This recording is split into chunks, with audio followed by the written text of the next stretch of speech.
ரத்தம் ஜெயம், இயேசு கிறிஸ்துவின் ரத்தம் ஜெயம். தேவகுமாரனுக்கு ஸ்தோத்திரம், தேவகுமாரனுக்கு ஸ்தோத்திரம். ஹல்லேலூயா. நன்றியோடு அவருடைய சமூகத்தை நோக்கி பார்த்து ஹல்லேலூயா. கர்த்தர் நல்லவர், அவர் கிருபை என்றும் உள்ளது. கர்த்தர் பெரியவர், கர்த்தர் சிறந்தவர், கர்த்தர் மகிமையுள்ளவர், கர்த்தர் மாசற்றவர், கர்த்தர் நீதியுள்ளவர். கர்த்தர் கர்த்தர் அவர் கர்த்தர், கர்த்தரே தேவன். இந்த ஏசியா 7வது பகுதி பாருங்களேன். இந்த ஏசியா வாசிக்கலாம். மத்தேயு 1:1 இப்படிதான் ஆரம்பிக்கிறாங்க. புதிய ஏற்பாட்டை ஆரம்பிக்கும் பொழுது ஏசியா இயேசு குறித்து எழுதணும், சுவிசேஷத்தை குறித்து எழுத வேண்டும் என்று சொல்லி நிருபங்களை தர வேண்டும், சுவிசேஷ புத்தகத்தை எழுதணும்னு சொன்னும் போது முதல்ல அவங்களுக்கு தோணுனது இதுதான். என்ன எழுதுனாங்க? ஆபிரகாமின் குமாரனாகிய தாவீதின் குமாரனான இயேசு கிறிஸ்துனுடைய வம்ச வரலாறு என்று சொல்லி பல ஏற்பாட்டில் இருந்த விசுவாச தகப்பனாய் வாழ்ந்த ஆபிரகாமையும் ராஜரீகத்திற்கு பேர் போன தாவீதையும் அவர் பின்பதாக இயேசு கிறிஸ்துவை பதிவு செய்கிறார்கள். ஆமென் சொல்லுங்களேன். கடந்த வாரத்தில் ஒரு காரியத்தை நான் பேசுகிறேன். குமாரனை விசுவாசிக்கிறவனே தேவனை விசுவாசிக்க முடியும். குமாரனை குறித்து குமாரனை அறிந்திருக்கிறவனே தேவனையும் அறிந்திருக்க முடியும். ஆமென் சொல்லுங்களேன். குமாரன் இல்லாமல் தேவனை அறியவே முடியாது. அல்லேலூயா. ஆபிரகாமை பேசினேன். ஆமென் சொல்லுங்களேன். ஆபிரகாமின் குமாரன் என்று சொன்னோம் பாத்தீங்களா? ஆபிரகாமின் குமாரன். ஆபிரகாம் எப்படி இருந்தார்? அப்படித்தானே குமாரன் இருப்பார். சொல்லுங்க, அப்படித்தானே போட்டு. ஆபிரகாமின் குமாரனாகிய தாவீதின் குமாரனா, ஆபிரகாமின் குமாரன் எப்படி இருந்தாரோ அல்லது ஆபிரகாம் எப்படி இருந்தாரோ அப்படித்தான குமாரன் இருப்பார் என்று சொல்லி பேசினேன். ஆபிரகாம் இருந்தான். எப்படி இருந்தான்? ஜாதிகளுக்கு வாக்கு தத்தங்களை பெற்றவனாய், தீர்க்கதரிசனங்களை பெற்றவனாய், ஆசீர்வாதங்களை பெற்றவனாய், தன்னுடைய சந்ததிக்கு ராஜாக்களை தருகிறவனாய், பெரும் திரள் கூட்டத்திற்கு விசுவாசிகளுக்கெல்லாம் தகப்பனாக மாறிவிட்டான். அப்ப இயேசு கிறிஸ்து எப்படி இருக்கணும்? அப்படிதான் இருந்தாரு. அப்படிதான வார்த்தை வாசித்தோம். இயேசு கிறிஸ்து இன்றைக்கு எப்படி இருக்கிறாரு? திரள் கூட்ட ஜாதிகளுக்கு அவர் என்னவா இருக்கிறாரு? சொல்லுங்க. ஆபிரகாம் எப்படி இருந்தானோ அப்படியே இயேசு கிறிஸ்து இன்றைக்கு உலகத்தில் உள்ள சர்வ சிருஷ்டிக்கும் சகல ஜாதிகளுக்கும் தகப்பனாக எசப்பான்னு கூப்பிடுறாங்க எல்லாரும். ஆமென் சொல்லுங்களேன். அப்படி சொன்ன பின்பதாக மோசையை குறித்து பேசணும். அவன் எப்படி மோசே அற்புதங்களை செய்தான், அடையாளங்களை செய்தான், அதிசயங்களை செய்தான், 10 விதமான கட்டளைகள், கற்பனைகள், நியமங்கள், பிரமாணங்களை நிறைவேற்றினான் இல்லையா? சீனாய் மலையிலே ஆராதிக்கிறவர்களாக, சீனாய் மலையில 10 கற்பனைகளை பெற்றுக்கொண்டு வருகிறவனாக, மாபெரும் ரட்சகனாக யார் மாறி போனா? மோசே மாறினா. ஆமென் சொல்லுங்க. அப்படியே இயேசுவை காண்பித்த இவரை போல ரட்சகர் உலகத்துல இல்ல, இவரை போல அற்புதங்கள் செய்தவர் உலகத்துல இல்ல, இவரை போல அதிசயங்களை செய்தவர் இல்ல, இவரை போல அடையாளங்களை தந்தவர் அல்ல, இவரை போல ஒரு ரட்சகர் இல்ல உலகத்துல. அல்லேலூயா சொல்லுங்களேன். மோசேயை காண்பித்தேன். எப்படி அவங்க அடையாளமா இருந்தாங்களோ அதே போல இயேசுவும் அப்படியே இருந்தார். ஆமென் சொல்லுங்களேன். 10 விதமான கற்பனைகள், கட்டளைகள், நியமங்கள், பிரமாணங்களை அவன் சீனாய் மலையிலே கொண்டு வந்தான் இல்லையா? இயேசுவ கொல்கதா மலையிலே சிலுவையிலே 10 வித கற்பனைகளையும் அவர் அங்கே நிறைவேற்றுகிறவராய் காணப்பட்டார். ஆமென் சொல்லுங்க. இப்படி யோசிப்பார். 2 பேருக்குள்ள அந்த சமநிலையை பாருங்களேன். எப்படி நிறைவேற்ற 10 கற்பனை நிறைவேற்ற முடியாத கற்பனைகளாக இருந்தது, ஆனா இவர் நிறைவேற்றுகிறார். ஆமென் சொல்லுங்க. ராஜரீகமுடைய தாவீது, எல்லாராலும் அற்புதமா எண்ணப்பட்ட தாவீது, பிறந்ததுல இருந்து தாய் சொல்றா, இல்ல என்னமா பண்ணிட்டேன், தாய் கர்ப்பத்துல எப்படி பண்ணிட்டேன், நம்ம பாவத்தில் கர்ப்பம் தெரிவித்தார். தாயில இருந்து ஆரம்பிச்சேன். தகப்பன் சொல்றான், இல்லையே ஆடு மேய்க்கிறான். அவனுடைய சகோதரர்கள் சொன்னாங்க, உன் இருதயத்தின் துணிகரத்தை அறிவேன். உன்னுடைய அவர்கள் அந்த மாதிரி அவன் நடத்தினவங்களா இருந்தாங்க சகோதரர்கள் இல்லையா? கோழி அது கூட பார்த்து என்ன சொல்றான், உன்னை கொன்னு உன்னுடைய மாம்சத்தை பறவைகளுக்கு மிருகங்களுக்கு கொடுப்பேன் வான்னு சொல்லி நாயை போல பார்த்தான். அம்மா இல்லையா? அவளுடைய அன்பு காதலி இளவரசி இளவல் ரொம்ப நேசிச்சான். அவளுக்காக போய் 200 பேரோட பொண்ணு எடுத்துட்டு வந்த தோல்லாம் எடுத்துட்டு வந்தான். ஆனா அவ சொன்னா அற்ப மனுஷன் என்று சொல்லுகிறான். ஆமென் சொல்லுங்க. எதிரிகளும் கூட அல்லது மிருகங்களும் கூட அல்லது அவனுடைய ராஜா சொல்றான், இவன் மகா தந்திரவாதி என்று நான் அறிவேன்.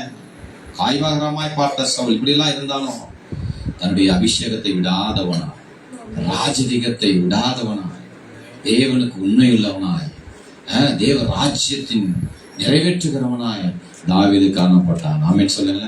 அப்படி இயேசு கிறிஸ்துவ காமித்தேன் ராஜாதி ராஜாவாக எல்லாரும் அற்பமா எண்ணப்பட்டார். பெயர் சொல்லுன்னு சொன்னாங்க, சிலுவையில தொங்க வச்சாங்க, அவருடைய சட்டையெல்லாம் கலட்டிட்டு நீ எல்லாம் ராஜாவான்னு கேட்டாங்க.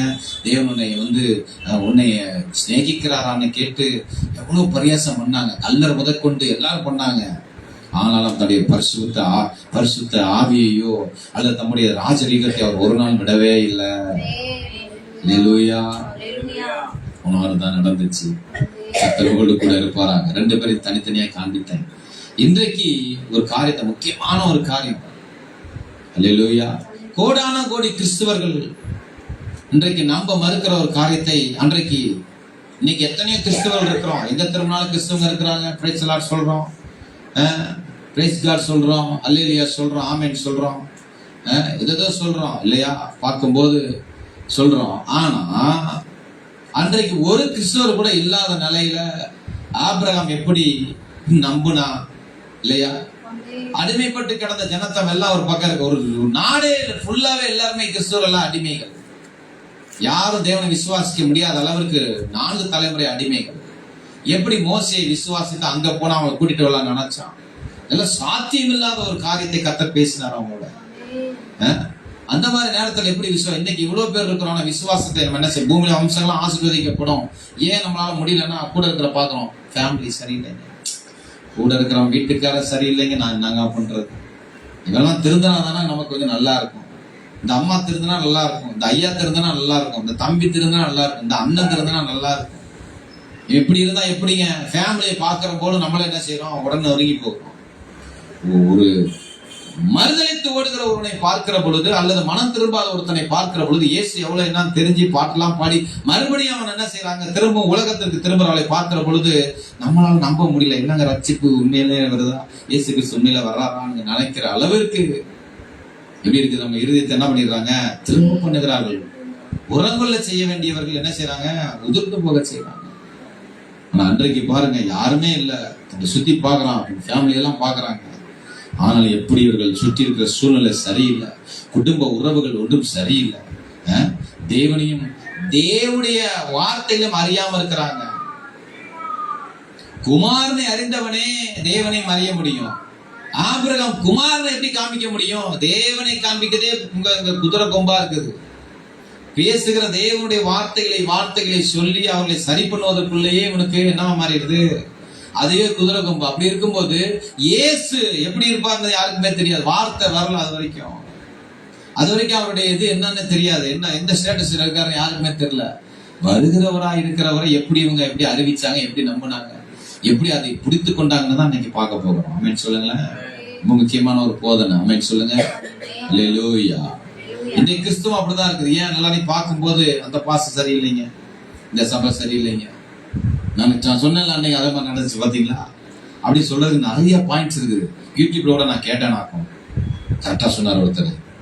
அதே எங்கப்பா நல்ல வேலை, நான் இப்பதான் தப்பிச்ச மாதிரி இருக்குது, ரொம்ப நல்லது, வீட்டுல அல்லேலூயா. யூடியூப்ல பார்த்து இன்னைக்கு நிறைய பேர் என்ன பண்றாங்க, மனம் திரும்பதில்லை. மனம் எல்லாமே இப்படிதான் இருப்பாங்க போல இருக்கு. நிறைய பண்றாங்க. அவங்க கார்ல போற மாதிரி, அவங்க நிலத்துல நீச்சல் குளத்துல இருக்கிற மாதிரி, கடல்ல குளிக்கிற மாதிரி எல்லாம் காமிச்சிட்டு இப்படிலாம் காசை வேஸ்ட் பண்றாங்க, இப்பெல்லாம் பண்றாங்க, அப்பெல்லாம் பண்றாங்க. கிறிஸ்துவமே இப்படி எல்லாம் போச்சாக்கும் அப்படின்னா உடனே கடவுளையும் என்ன பண்ணிடுறாங்க, மறுதளித்து விடுகிறாங்க. அல்லேலூயா, அல்லேலூயா. உண்மையில் கர்த்தர் தமக்காக வைத்திருக்கிறார். எலியாவே இப்படிதான் நினைச்சான் பாருங்களேன். ஆண்டவரே உடைய பள்ளிப்படங்களை இடித்து போட்டாங்க, உங்களுடைய பரிசுத்தவர்கள் எல்லாத்தையும் என்ன போட்டாங்க, கொன்னுட்டாங்க. நான் ஒருத்ததான் மீதியா இருக்கிறேன். ஆண்டவர் சொன்னா, டே நீ மாத்திரம் இல்ல, 3000 பேரை வச்சிருக்கிறாங்க. அவனே பார்க்க முடியல பாருங்க. இஸ்ரவேலிலே பாகாலின் பாதங்களை முத்தம் செய்யாதிருக்கிற 3000 பேரை மீதியாக வைத்திருக்கிறேன். நீ என்ன நினைச்சிட்டு இருக்கிற? 3000 பேர் இருக்காங்கப்பா இந்த தேசத்துல அப்படின்னா. அப்பவே இருந்த எல்லாம் கொன்னதுக்கு அப்புறம் கூட ஆமென் சொல்லுங்களேன். அல்லேலூயா. அப்ப சும்மா வச்சிருப்பாரு. இத்தனை கோடி ஜனங்கள் இருக்கும்போது லட்சம் லட்ச ஜனங்கள் அவரை உண்மையாய் தோள்களில் இருக்கிறாங்க. அல்லேலூயா. கர்த்தர் நல்லவர். ஆமென் சொல்லுங்களேன். பாருங்க, இப்படி ஆபிரகாம் அழைக்கிறார் இல்லவே. இத சொல்ற முறை எனக்கு ஆபிரகாம் ஸ்டாப் பண்றதா என்ன இருக்கிறோம். ஆபிரகாம், மோசே, தாவீதுன்னு போலாம் பார்த்தா ஆபிரகாம்க்கே நிறைய கண்டென்ட் கிடைச்சா ஆபிரகாம் ஃபேமிலி மாத்திரம் தான் எடுக்கிறேன். கர்த்தரங்களோடு கூட இருப்பாராங்க. எப்படிப்பட்ட ஒரு ஆசீர்வாதத்தை அந்த குடும்பம் பெற்றிருந்தோம். சில ஆபிரகாமோட பிரயாணம் பண்ணினவர்கள், ஆபிரகாமோட வசித்தவர்கள், ஆபிரகாமோட பேரா இருந்தவங்க, வாழ்ந்தவர்கள் எப்படி தன்னை மாற்றிக்கொண்டார்கள், எப்படி தன்னை மனந்திருத்தி கொண்டார்கள் என்று தான் பார்க்க போகிறோம். கர்த்தர் உங்களுக்கு கூட இருப்பாராக. எடுத்துக்கொள்ளுங்க 12வது அதிகாரம் ஆதியாகமம் 12 முதல் 4 வசனங்களை நான் வாசிக்கிறேன். கர்த்தர் ஆபிரகாமை நோக்கி, நீ உன் தேசத்தையும் உன் இனத்தையும் உன் தகப்பனை வீட்டை விட்டு புறப்பட்டு நான் உனக்கு காண்பிக்கும் தேசத்துக்கு போ. நான் உன்னை பெரிய ஜாதியாக்கி உன்னை ஆசீர்வதித்து உன் பேரை பெருமைப்படுத்துவேன். நீ ஆசீர்வாதமாய் இருப்பாய். உன்னை ஆசீர்வதிக்கலை ஆசீர்வதிப்பேன், உன்னை சபிக்கிறனை சபிப்பேன். பூமியில் வம்சங்கள் உனக்குள் ஆசீர்வதிக்கப்படும். இங்கே குமாரனை தேவன் அங்கே அடையாளப்படுத்துகிறார். பூமியில் வம்சங்கள் எல்லாம் உனக்குள் ஆசீர்வதிக்கப்படும். அல்லேலூயா. பூமியில் வம்சங்கள் உனக்குள் ஆசீர்வதிக்கப்படும் என்று சொன்ன பொழுது குமாரனை இங்கே அடையாளம் காட்டி விடுகிறார். ஆமென் சொல்லுங்களேன். அதனோடு கூட பாருங்க 5வது அதிகாரம் 5வது வசனம் சொல்லுது, ஆபிரகாம் தன் மனைவியாக சாராயும் தன் சகோதரி குமாரனாய் லோத்தையும் தங்கள் சம்பாதித்த எல்லாவற்றையும் ஆரானிலே சபதரித்த ஜனங்களை கூட்டிக் கொண்டு அவர்கள் கானான் தேசத்துக்கு புறப்பட்டு போய் கானான் தேசத்தில் சேர்ந்தார்கள். கர்த்தர் சொன்னபடியே அவர்கள் அங்கே போய் சேர்ந்து விடுகிறார்கள். அல்லேலூயா சொல்லுங்களேன். இங்க கூட ஒருத்தன் பிரயாணம் பண்ணுகிறான். கூடவே வர்றாங்க மனிதர்கள். யார் வர்றா? லோத்து கூட வர்றான். ஆமென் சொல்லுங்களேன். ஆபிரகாம் மாத்திரமல்ல, ஆபிரகாமோட சாராள் வருகிறா. ஆபிரகாமோட அவனுடைய கூட வருகிற அவனுடைய எலியேசர் வருகிறான் இல்லையா. கொஞ்சம் ஜனங்களை கூட்டிட்டு வர்றாங்க. கூட லோத்து வர்றான். முக்கியமான ஒரு ஆள் லோத்து வர்றாரு, கூடவே வர்றாரு. ஆபிரகாம் கூட்டிட்டு வர்றான்.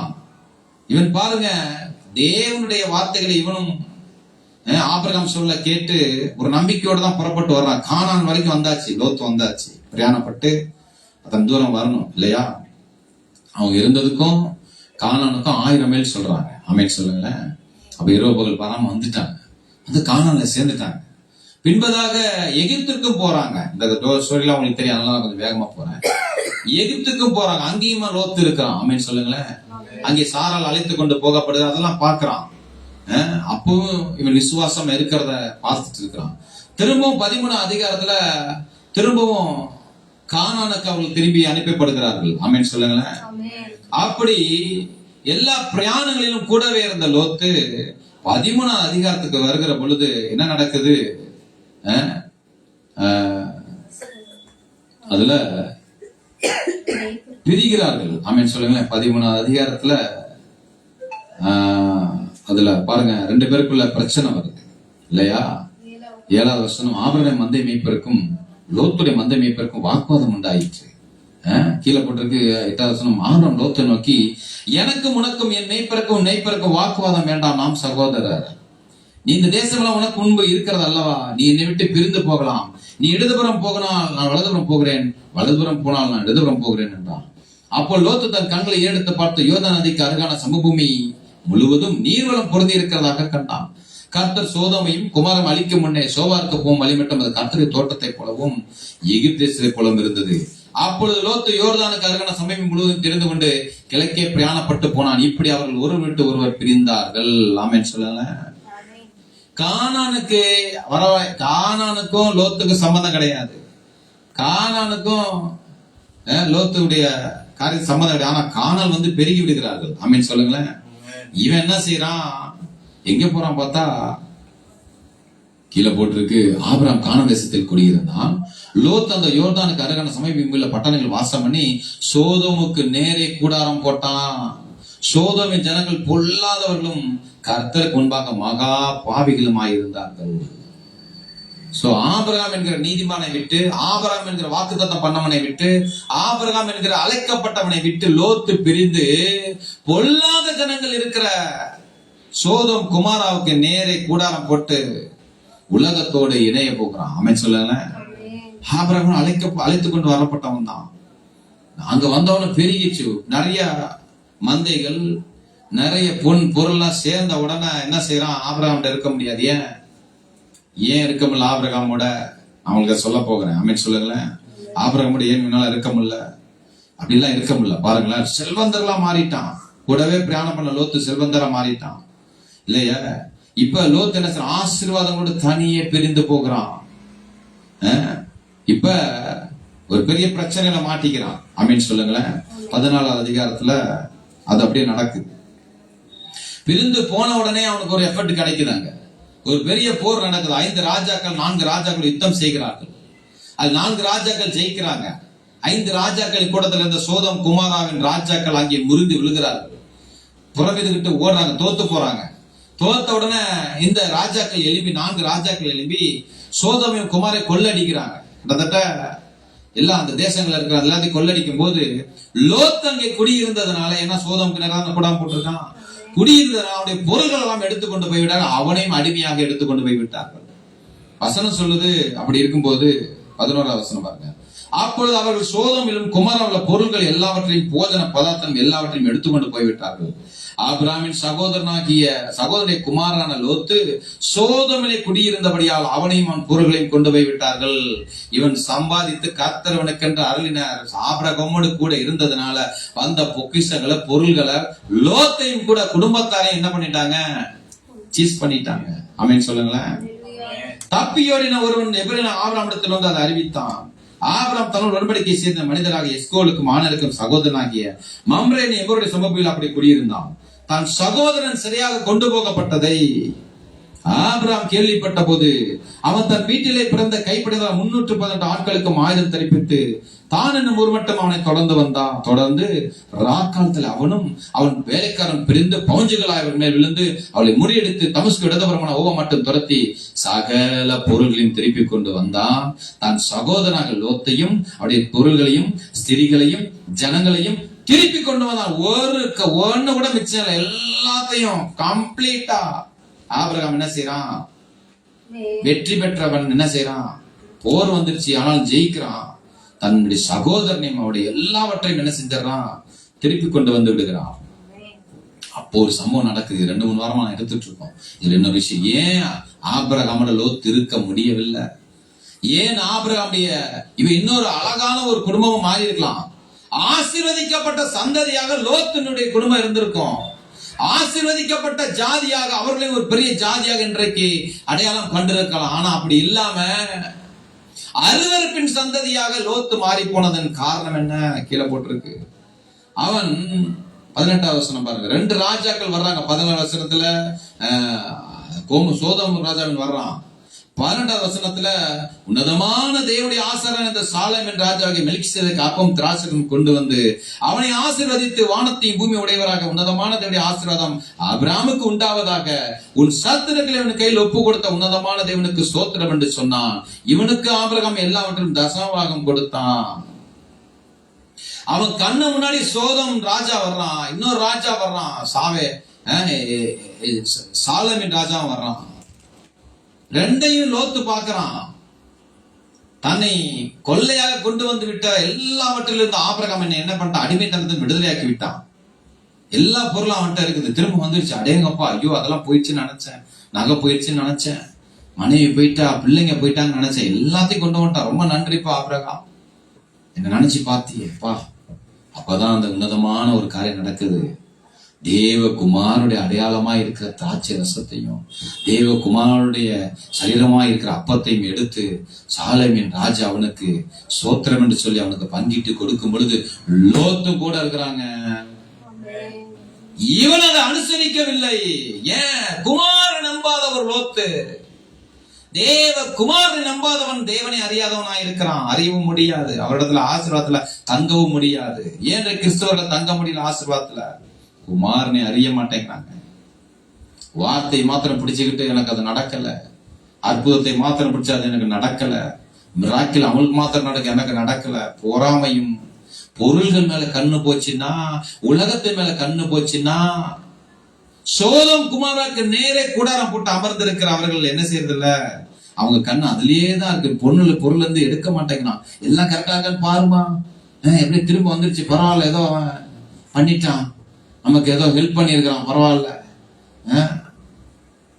திரும்ப ஆபிரகாம் பக்கம் வரணும்னு கொஞ்சம் கூட நினைக்காத ஒரு லோத் அவன் திரும்ப மனம் திரும்ப அவசியம் இல்லாதவனாய் மாறிவிட்டான். ஆமென் சொல்லுங்க. அல்லேலூயா. உன்னதமான தேவனுடைய ஆசாரியன் ஒருவன் வந்திருக்கான். லோத் அங்க இருந்திருக்க வேண்டாமா? நீங்க சொல்லுங்களேன், நீங்களா சொல்லுங்களேன். உங்க வீட்டுக்கே நான் வர்றேன், உள்ள ஒருத்தர் உட்கார்ந்துருந்தா எப்படி இருங்க எனக்கு சொல்லுங்க, எல்லாரும் கூப்பிடுங்கன்னு கேட்பேன் நானு. எல்லாரும் வாங்க, எல்லாரும் ஆசீர்வதிக்கப்படணும், அதான் கர்த்தருடைய சித்தம். லோத் என்ன பண்றான்? தேவகுமாரனை அனுசரிக்காதவனாய், அப்பம் திராட்சரசம் வருகிறது, அதை என்ன செய்யலாம எடுத்துக்கொள்ளாதவனா இருக்கிறான். ஆபிரகாமோ அது எல்லாவற்றையும் என்ன செய்யற, நம்புகிறான், அதை அனுசரிக்கிறான், ஸ்தோத்திரம் சொல்லுகிறான். பொருள்கள் எனக்கு வேண்டாங்க. அந்த 2 பேர் பாருங்க, லோத்து ஆபிரகாம். ஒருத்தன் பொருள் மேல கண்ணா இருக்கான், அவங்களெல்லாம் வந்துருச்சா, கரெக்டா எல்லாம் வந்துருச்சா, அந்த இது வந்துருச்சா, இது வந்துருச்சான்னு பார்த்துட்டு இருக்கான். இன்னொருத்தனும் பொருள் மேல எனக்கு கவனம் கிடையாது, தேவகுமாரனுடைய அடையாளம் தான் எனக்கு வேணும், அதுதான் தலைமுறை ஆசீர்வாதம்னு சொல்லி ஒருவன் இருக்கிறான். அல்லேலூயா. குமாரை மறுதலித்தவனாய் அங்கே யார் காணப்படுறா? லோத் இருக்கான். ஆமென் சொல்லுங்களேன். அல்லேலூயா. குமாரன் நம்பவில்லை, விசுவாசிக்கவில்லை. சோதம் குமாராவை விரும்பிய லோத்தும் லோத்தின் குடும்பத்தினரும் சோதம் குமாராவை விரும்புறாங்க. திரும்பவும் அங்கதான் போறான் அவன். ஆமென் சொல்லுங்களேன். எங்கே அவன் அடிமைப்பட்டானோ, எங்கே அவனுடைய பொருட்கள் பிடுங்கப்பட்டதோ, எந்த ஜனங்கள் அவங்களுடைய பொருட்கள் எல்லாம் போக காரணம், அங்கேயே திரும்பவும் போய் குடியிருக்கிறவனாக மாறிவிட்டான் லோத்து. அல்லேலூயா. ஹல்லேலூயா. கர்த்தர் நல்லவர். ஹல்லேலூயா. திரும்பவும் பாருங்களேன், 19 அதிகாரத்துல பாருங்களேன். இது மாத்திரமல்ல, 19 அதிகாரத்துல திரும்ப வாசிக்கிற பாருங்களேன். மறுபடியும் ஒரு காரியம் மனம் திரும்புவதற்கு வருகிறது. அதையும் அவன் என்ன செய்யறான்? அசட்டை பண்ணுகிறவனாய் மாறி இருக்கிறான். அந்த 2 தூதரும் சாயங்காலத்திலே சோதோமுக்கு வந்தார்கள். பாருங்க, 2 தூதர்கள் வர்றாங்க, ஆபிரகாம் சந்தித்துட்டு வர்றாங்க. அது உங்களுக்கு திரும்ப நான் சொல்றேன் உங்களுக்கு. 19 அதிகாரத்துல அந்த 2 தூதரும் சாயங்காலத்திலே சோதோமுக்கு வந்தார்கள். லோத்து சோதோமின் வாசல்ல உட்கார்ந்து இருந்தான். அவர்களை கண்டு லோத்து எழுந்து எதிர்கொண்டு தரைமட்டம் குனிந்து, ஆண்டவன்மார்களே, அடியேனுடைய வீட்டு முகமாய் நீங்கள் திரும்பி உங்கள் கால்களை கழுவி ராத்தங்கி காலையில் எழுந்து பிரயாணப்பட்டு போகலாம் என்றான். அதற்கு அவர்கள் அப்படியல்ல, வீதியிலே ராத்தங்குவோம் என்றார்கள். தூதர்களுங்க, கர்த்தருடைய தூதர்கள் நீங்க பார்த்திருக்கீங்களா? நீ ரட்சிக்கப்பட்டால் தானே. தூதர்கள் எப்படி இருப்பாங்க தெரியுமா? லோத்து பார்க்கிறான், கர்த்தருடைய தூதர்கள் வந்தவன தெரிஞ்சிச்சு அவனுக்கு. இல்லை, இவங்க சாயல், தேவ தூதர் சாயல் வந்திருக்கிறது. போய் என்ன செய்ய, ஆண்டவன்மார்களே, அடிய நிலம் வரைக்கும் வந்து கால் கல்வி என்ன செய்யுங்க, கொஞ்சம் அப்பல் சாப்பிடுங்கப்பான்ட்டு அவன் என்ன செய்யறான்? உபச்சாரம் செய்கிறான். அவர்கள் திரும்ப அங்க போறாங்க. ரொம்ப வருந்தி கேட்டு அவனை கூட்டிட்டு போறான். கூட்டிட்டு போகும்போது என்ன நடக்குது பாருங்க, 13ஆம் வசனம் பாருங்க. அது அவங்க என்ன எதுக்காக வந்தோம்னு சொல்றாங்க. நாங்கள் இந்த ஸ்தலத்தை அழிக்க போகிறோம். இவர்கள் கூக்குரல், சோதோம் குமாரா பட்டணம் வலதுகைக்கு வடதுகை வித்தியாசம் அறியாத ஜனங்கள். ஆமென். ஆணோட ஆண், பெண்ணோட பெண், மிருகங்களோட புணர்கிறவர்கள், விபச்சாரிகள், வேசித்தனம் பண்ணது, நரகலான விக்கிரகத்தை கொண்டு, நரகலான ஆடல் படலை கொண்டு வாழ்கிற ஒரு ஜாதி அது. அதற்கு நேரே கூடாரம் போட்டிருக்கிற அந்த லோத்து வந்தவன என்ன சொல்றான்? இந்த இடத்தை நாங்கள் அழிக்க போகிறோம். இவர்கள் கூக்குரல் கர்த்தருடைய சமூகத்தில் பெருகி இருக்கிறது, இதை அழிக்க கர்த்தர் எங்களை அனுப்பினார் என்றார்கள். வந்தனுடைய நோக்கத்தை லோத்திட சொல்லிட்டாங்க.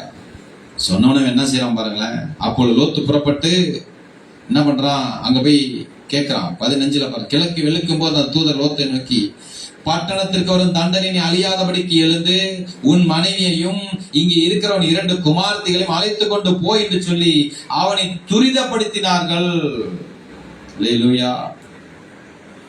ஏங்க, அழிவு சொல்லியாச்சு, நம்ம கதை தான் போட்டிருக்கு. எல்லாம் செத்துறவாடா நீ சொன்னா பரவாயில்ல, ஏதோ பாஸ் ஏதோ சொல்லிட்டு இருக்காரு. 3-4 பேர் செத்துட்டாங்க. திரும்ப உன்னோட அந்த அம்மாவுக்கு சொன்னாங்க, அம்மா உங்களை யமன் சுத்திட்டு இருக்கான், தேவனுடைய உடன்படிக்கைகள் வந்துருங்க, ஆறாம் கைவிடாது இருங்கன்னு சொன்னா அப்ப இருந்து வரமாட்டேங்க. நான் என்ன பண்ண எனக்கும் தெரியல, உங்க முன்னாடியே சொல்றேன். அல்லேலூயா. சீரியஸ்லி எனக்கு ஒண்ணுமே புரியல. என்கிட்ட நீங்க சொல்லுங்களேன், நீ செத்துருவேன் அங்க போனேன்னா நாங்க போகவே மாட்டேன். அங்க வந்தா நீ ஒரு உயிர் பழைப்பான்னு அங்கதான் இருப்பேன். ஆமாவா இல்லையா?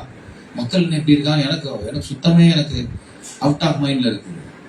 சொல்றாங்க, தாமதித்துக் கொண்டிருக்கிறாங்க. போய் உட்கார்ந்து ஏன் தாமதித்தான் தெரியுமா? கீழே போட்டிருப்பாங்களே, நீ அழியாதபடிக்கு எழுத உன் மனைவியும் இங்க இருக்கிறவன் 2 குமாரத்தையும் அழித்துக் கொண்டு போ என்று சொல்லி அவனை துரிதப்படுத்தினார்கள். அவன் தாமதித்துக் கொண்டிருக்கும் போது எங்க வருது பாருங்க தாமதம். நீங்க இருக்காத இந்த தூதர்கள் நாங்கள் என்ன செய்ய போறோம்? அழிக்க போகிறோம். ஒரு பெரிய அழிவின் தண்டனை அங்க வரப்போகுதுன்னு சொன்னா என்ன செய்யறாங்க? தாமதப்படுத்திக் கொண்டிருக்கிறான். அல்லேலூயா சொல்லுங்க. தாமதப்படுத்திக் கொண்டிருக்கும் கர்த்தர் அவன் மேல் வைத்த இரக்கத்தினாலே அந்த புருஷர் அவன் கையையும் அவன் மனைவியின் கையையும் அவன் 2 குமாரத்தின் கையை பிடித்து அவனை பட்டணத்துக்கு வெளியே கொண்டு போய் விட்டார்கள். அவர்களை வெளியே கொண்டு போய் விட்ட பின்பு அவர் உன் ஜீவன் தப்ப ஓடிப்போம், பின்னிட்டு பாராதே, இந்த சமபூமியில் எங்கு நில்லாதே, நீ அழியாதபடிக்கு மலைக்கு ஓடிப்போ என்றா. மலைக்கு போயிருப்பா, அவனை காப்பாத்திடலாம், ஒன்னும் பிரச்சனை இல்லை. அவன் என்ன செய்யறான் பாருங்க, லோத் அதற்கு அப்படியெல்லாம் ஆண்டவரே உமது கண்ணில் உமது அடியனுக்கு கிருபை கிடைத்ததே, என் பிராணனை காக்க தேவர் எனக்கு செய்த கிருபை பெரிதாக விளங்க பண்ணினீர். மலைக்கு ஓடி போக என்னால் முடியாது. என்னதான் பண்ணுவ லோத்து, நீ எங்கதான் வருவ? நீ வீட்டு பக்கத்திலேயே சர்ச் இருந்தாலும் போக மாட்ட, தூரமா இருந்தாலும் போக மாட்ட, ஒரு மாடி மேல இருந்தாலும் போக மாட்டேன். எங்கதான் போனதில்ல லோத்தே, என்னை கண்டு எனக்கு பரிதாபமா இருக்குது. எங்கதான் இருக்கு நீங்க சொல்லுங்களேன். ஆமென். என்னங்கிற மலைக்கெல்லாம் என்னால வர முடியாதுங்க, ரொம்ப ஹைட்டுங்க. அது அந்த ஊர் இருக்குது, நான் மறுத்து போவேன், என்னால் முடியாது, தீயினை அந்த ஊர் இருக்கிறது, நான் அதுக்கு ஓடி போகத்தக்கதாய் அது கிட்ட இருக்குது, சின்னதுமா இருக்கிறது, என் பிராணன் பிழைக்க நான் அங்கே ஓடி போகட்டும், அது சின்ன ஊர் தானே என்றான். அதற்காக நீ கேட்டுக்கொண்டபடியே ஊரை நான் கவிழ்த்துப்படாதபடிக்கு இந்த விஷயத்தில் உனக்கு அனுகிரகம் பண்ணினேன். தீவிரமா இங்கே ஓடி தப்பித்துக்கொள், நீ அங்கே போய் சேர மட்டும் நான் ஒன்றும் செய்யக்கூடாது என்றார். ஆகையால் அந்த ஊர் சோவார் எண்ணப்பட்டது. லோத்து சோவாருக்குள் வரும்போது பூமி மேல் சூரியன் உதித்தது. அப்பொழுது கர்த்தர் சோதமின் மேலும் குமாராவின் மேலும் கர்த்தராலே வானத்திலிருந்து கந்தகமும் அக்னி வருஷிக்க பண்ணி அந்த பட்டணங்கள் அந்த சபை அந்த பட்டணங்களில் எல்லா குடிகளையும் பூமியின் பயிரையும் அழித்து போட்டா. ஒரு பெரிய சம்பவம் கண்ணுல நடக்குது. கந்தகம் இறங்கி விழுகுது. இன்றைக்கு அந்த ஊர் அப்படித்தான் இருக்குது. சவக்க இது போட்டு பாருங்களேன், உப்பு கடல் போட்டு பாருங்களேன், அங்க போய் அந்த தண்ணியில விழுந்து அப்படியே மிதக்கலாம் எல்லாரும். இன்னைக்கு அப்படிதான் இருக்குது அந்த ஊரு. பயங்கரமான சல்பர், அவ்வளவு உப்புத்தன்மை மிகுந்த கடல் அங்கதான் இருக்கு. உலகத்துல நம்பர் 1 தான். விழுந்த சல்பர் அந்த கடல்ல விழுந்துச்சுன்னு சொல்றாங்க. என்ன ஆயிடுச்சு? விழுந்துச்சு. இவன் ஏன் தெரியுமா தாமதிச்சான் பாருங்களேன். அவன் மனைவியை பின்னிட்டு பார்த்து உப்பு தூணால் ஆனா. பொருள்கள் அங்க இருக்குதுங்க, அவ்வளவு பொருள் இருக்குது. ஆடு மாடு கட்டி வச்சிருக்கிறேன், அவ்வளவு தங்கம் எல்லாம் உள்ள வச்சிருக்கிறேன். அந்த பிள்ளைங்க எடுக்க சொன்னா டக்குன்னு எடுக்க மாட்டேன். எல்லாம் ஆளாளுக்கு நைட்டு நீங்க இப்படி பண்ணிட்டீங்க. நைட்டு இரவு நேரம் இல்லையா, இப்படி காலையிலுக்குள்ள எப்படிங்க கிளம்பு? இவ்வளவு பொருள் இருக்குது, இவ்வளவு பொருள் இருக்கு, இவ்வளவு பொருள் இருக்குது. அடையங்கப்பா, தூதர்கள் வந்திருக்கிறாங்க. அவங்களுக்கு அறிவு இல்லை பாருங்க. தேவ தூதர்கள் இறங்கி அவங்களுக்கு கையை பிடிச்சு கொண்டு போய் விடுறாங்க. அப்பையும் கூட பாருங்க, பாத்தீங்களா, தேவ குமாரனை அறியாதவர்கள் எதையுமே அறிந்து கொள்ள முடியாது. தேவ குமாரனை இயேசு கிறிஸ்துவை குமாரனை அறியாதவர்கள் தேவனை அறிய முடியாது, தேவ தூதரை அறிய முடியாது. என்ன செய்யறாங்கன்னு தெரியாம ஒரு குழப்பமான ஒரு இடத்துல இருக்கிறாங்க. குமாரனை அறிந்திருந்தார்களா, ஆனால் அந்த அப்பமே அவங்களுக்கு என்னவா தெரிஞ்சிருக்கும்? தேவ குமாரனுடைய சரீரமா தெரிஞ்சிருக்கும். திராட்சரசமே என்னவா தெரிஞ்சிருக்கும்? அவருடைய ரத்தமா தெரிஞ்சிருக்கும். ஆனா இவர்களோ அறியாமல் போனாங்க. தேவ தூதர்கள் சந்தித்து கூட மனம் திரும்புதலை காணாத லோத்தும் அவருடைய குடும்பமும் அழிந்து போன வரலாறு தான் இந்த வரலாறு. ஆமென் சொல்லுங்களேன். சோதம் குமாரவை விரும்பின ஒரு ஃபேமிலி, அதனாலேயே அழிந்து போன வரலாறு தான் இந்த வரலாறு. ஆபிரகாமுடைய பிரயாணம் பண்ணினாங்க, ஆபிரகாமுடைய ஆசீர்வதிக்கப்பட்டாங்க, ஆபிரகாம் உதவியால தப்பினாங்க. ஆனா குமாரனுடைய அடையாளத்தை அனுசரிக்க மறந்தார்கள். காரணம் என்ன? பொருள் போயிருமே. ஏன்னா அதை வாங்கிட்டு என்ன சொல்றான் ஆபிரகாம்? உடனே இந்த பொருள் வேண்டாங்கிறான். நான் சொல்ல புரியுதா உங்களுக்கு? அப்பமும் திராட்சையும் வாங்கின ஆபிரகாம் என்ன சொல்றான்? வானத்தையும் பூமியை உடைய உன்னதமான தேவனுக்கு சோத்திரம். இந்த பொருள் ஒரு சரட்டையாக சரட்டை வார கூட நான் எழுதி எடுக்க மாட்டேன். ஆபிரகாமை ஐஸ்வர்யன் ஆக்கிறேன் என்று நீ சொல்லாதபடிக்கு சொல்றான். அந்த மைண்ட் செட்ல ஆபிரகாம் இருக்கும்போது இவனும் இதை வாங்கினா என்ன வேணும்? பொருள் போயிருமே. இவனா சொல்ல வேண்டி வரும். நான் சொல்ல புரியுதா உங்களுக்கு? அதிகாரம் அப்படிதான் சொல்லுது. என்ன பொருளை வாங்கி பொருள் வேணுமா, அப்பவும் திராட்சை அடப்பாம இதுக்காக அதை விடுவோமா, அதை போய் பார்ப்போம். இன்னைக்கு ஞாயிற்றுக்கிழமைங்க, பொருள் வேண்டாமா? எனக்கு தெரியுமா இஎம்ஐ எவ்வளவு கட்டணும் உங்களுக்கு தெரியுமா பாஸ்டர்? அல்லது என்னுடைய டெஸ்டினேஷன் என்னன்னு உங்களுக்கு தெரியுமா? நான் ஒரு வீடு வாங்கலான்னு இருக்கேன், நான் ஒரு வண்டி வாங்கலான்னு இருக்கேன், நான் ஒரு கார் வாங்கலான்னு இருக்கேன், நான் இந்த மாதிரி பொருள் சேர்க்கலான்னு இருக்கேன். அப்பவும் திராட்சை சமைச்சு நீங்க கூப்பிட்டு இருக்கிறீங்க. என்ன பாஸ் எந்த காலத்துல வாழ்ந்துட்டு இருக்கீங்க? அடப்பாவம். பாஸ்டர் புக் சொல்லுங்க, நீ போறீங்க இவ்வளவு காலம் போறீங்க வர்றீங்க, பாஸ்டர் நீங்க சொல்ல வேண்டாமா? காசு இல்லைன்னா இங்க ஒண்ணுமே இல்லை பாஸ்டர். ஓ அப்படியா? எனக்கு தெரியும் காசு என்ன சொல்லு. அல்லேலூயா. தூதர்கள் அறியாத கண்கள். தூதன் வந்து இழுத்து கொண்டு போறான், எப்ப அழிவு வருது போப்பான்றான், தாமதித்து கொண்டு இருக்கிறான். பொருள் அங்க இருக்கே, இங்கேயும் அங்கதான் பொருளை தான் பெருசா பார்த்தான். கடைசியில் என்ன ஆயிடுச்சு, அவள் மனைவி பின்னிட்டு பார்த்து உப்பு தூணானா. ஏவனை காப்பாத்தான பாருங்களேன். 29 பாருங்க. தேவனை சமபூமியின் பட்டணங்களை அழிக்கும் போது தேவன் ஆபிரகாமை நினைத்து லோத்து குடியிருந்த பட்டணங்களை தான் கடித்து போடுகையில் லோத்தை அந்த அழிவின் நடுவிலிருந்து தப்பி போகும்படி அனுப்பிவிட்டார். ஆனாலும் அவர்கள் அருவருப்பான ஜாதிகளை பெற்றெடுத்தாலும் அந்த அதிகாரம் சொல்லுது. ஆமென் சொல்லுங்களேன். தூதர்களை சந்தித்தாலும் தாமதம் செய்யும் குடும்பம் பொருளாசை. விசுவாச சந்ததியா வர வேண்டிய ஒரு குடும்பம் பின்னிட்டு பார்த்து உப்புத்தூணான குடும்பமாக அழிந்து போன வரலாறாக இன்றைக்கும் காட்சி பொருளாக லோத்தின் மனைவி அங்கே உப்புத்தூணா இன்னும் நின்று கொண்டிருக்கிறார். சொல்லுங்க ஆமென் சொல்லுங்க. ஆபிரகாமின் தூதர்கள் சந்திக்கிறாங்க, ஆனா அவனுடைய டெஸ்டினேஷன் வேறையா இருக்குது. லோத்தையும் தூதர்கள் சந்திக்கிறாங்க, அவனுடைய டெஸ்டினேஷன் வேறையா இருக்குது. அவன் உலகத்தையே பார்க்கிறவனா இருக்கிறான். நீங்க சொல்லுங்க, அவனை உள்ள வச்சிருக்க முடியுமா? எப்படி விசுவாச வாழ்க்கை வாழ முடியும்? எப்படி அவனை ஆசீர்வதிக்க முடியும்? ஆசீர்வாதம் பெற்றுக்கொண்டானே, ஆனா ஒரு நாளிலே எல்லாம் அழிந்து போச்சு. பொருள் இருந்து மீட்டெல்லாம் எடுத்து கொடுத்த பொருட்களை மேல திரும்பவும் கண்ணு போகுது. தூதர்கள் வந்து நிக்கிறாங்க, உடைமைகளுக்காக அன்று தாமதித்துக் கொண்டிருக்கிற லோத்து. இல்ல மூட்டை முடிச்சா கட்டு, எப்படிப்பா எடுத்துட்டு போறதுன்னு தெரியல. அல்லேலூயா சொல்லுங்க பாப்போம். ஆமென். ஆபிரகாமோடு பயணம் செய்தான், ஆனாலும் குமாரனை அறியாதவனாய் தேவனுடைய வார்த்தையும் தேவ தூதர்களை அறியாதவனாய் லோத்து மாறி போனான். இன்னொருவனை காண்பிக்கிறேன் பாருங்களேன். ஆதியாகமம் 16வது அதிகாரம். இவர்களும் தேவனோடு ஆபிரகாமோடு பயணம் செய்த ஆள் தான். யாரும் காண்பிக்கிற ரொம்ப இன்ட்ரெஸ்டிங் பர்சனல் அவன் பர்சனல் தான், but interesting person. Hallelujah. Abraham மனைவியாக சாராய்க்கு பிள்ளை இல்லாது இருந்தது. அதான் எல்லாத்துக்கும் தெரியுமே, உலகத்துக்கே தெரியும். அது பிள்ளை அவளுக்கு இல்ல. எகிப்து தேசத்தில் ஆகார் என்னும் பேர் கொண்ட ஒரு அடிமை பெண் அவளுக்கு இருந்தால். இங்கேதான் ஆகார் என்ன செய்யறாங்க, எகிப்துல இருந்து ஆபிரகாம் வந்த போது அவரோடு கூட சேர்ந்து ஆசீர்வாதம் கொடுக்கப்பட்டது இல்லையா? அந்த ஆசை சுமந்து வந்த பெண் தான் இந்த ஆகார். ஆமென் சொல்லுங்களேன். இந்த ஆகார் இவளும் பாருங்க ஆபிரகாமோடு சேர்ந்து பயணித்து உடன்படிக்கை செய்தவளாக மாறி போனார். ஏன்னா 2வது வசனம் சொல்லுது, ஆபிரகாமுடைய வார்த்தைக்கு ஆபிரகாம் செவி கொடுத்தான். சாராயின் வார்த்தைக்கு என்ன செய்யறான், அவளோடு சேரும்பா, நீ எனக்கு தான் பிள்ளை இல்லை, அவளோட சேர்ந்து உன்னை ஹீல் பண்ணிட்டார் ஆண்டவர். நீ ரொம்ப விசுவாசமா இருக்கிற, நீ ரொம்ப பர்ஃபெக்டா இருக்க, நீ அதை செஞ்சினா உனக்காவது அது வாய்க்குமேன்னு சொன்னவன ஆபிரகாம் பாருங்க அதை அந்த விசுவாசத்தின்படி செய்யறான். செஞ்சவன் என்ன ஆயிடுச்சு பாருங்க. 4வது வசனம் சொல்லுது, அவன் ஆகாரோடு சேர்ந்த போது அவள் கர்ப்பம் தரித்தாள். அவள் தான் கர்ப்பத்தை கண்டபோது தன் நாச்சியாரை அற்பமாக எண்ணினாள். இப்ப சாராளுடைய வெயிட் அங்க குறையுது. ஆமென் சொல்லுங்களேன்.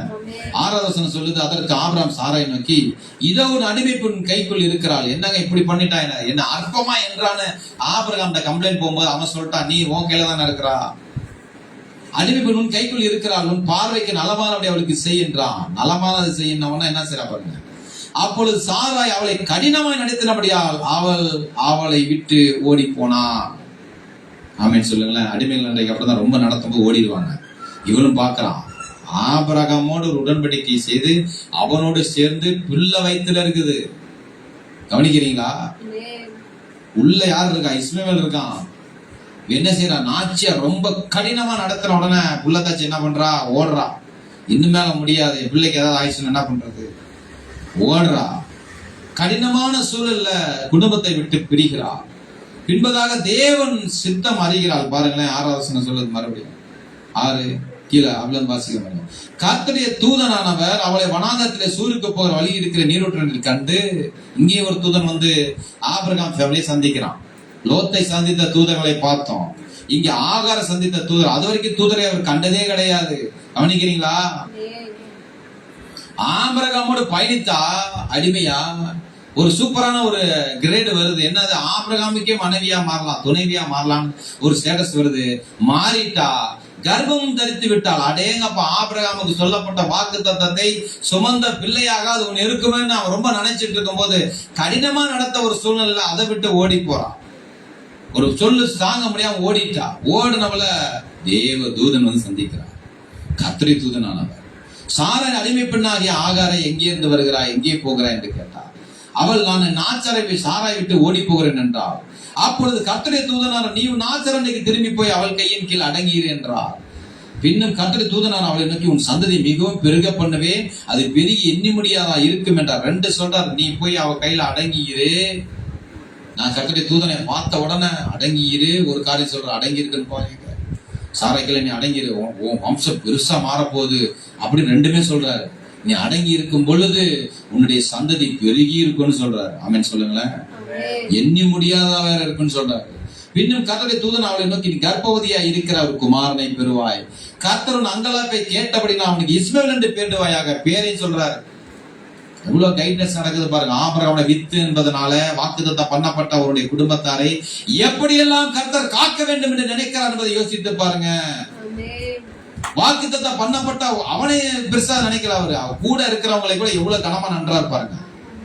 ஆமென் சொல்லுங்க. சொன்ன உடனே என்ன செய்தா, அவன் துஷ்ட மனுஷனா இருப்பான், இஸ்மவேல் என்று பேருவாயாக என்று சொன்ன உடனே திரும்ப போறா.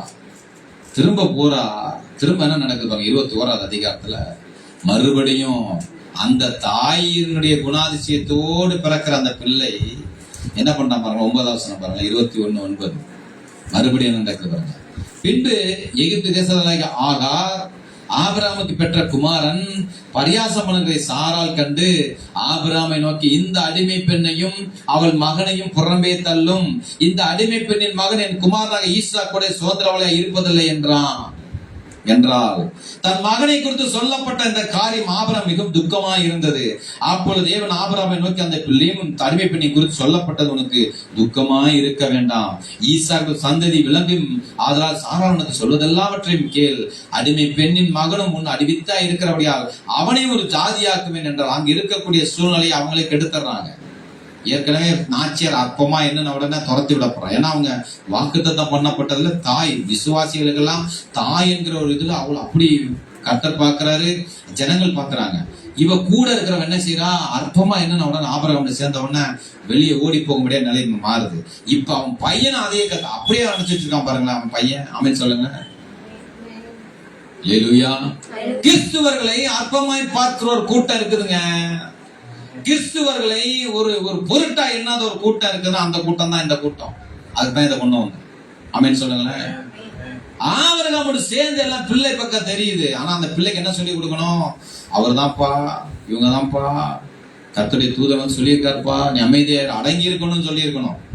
பரியாசம் பண்ணதை பார்த்த உடனே சாரால தாய்க்கும் இல்ல, என்ன இவங்க அம்மா அதை பண்ணா, என் பிள்ளைய பண்றான், இது சரி வராது, அனுப்பிவிடு, அவ்வளவுதான்.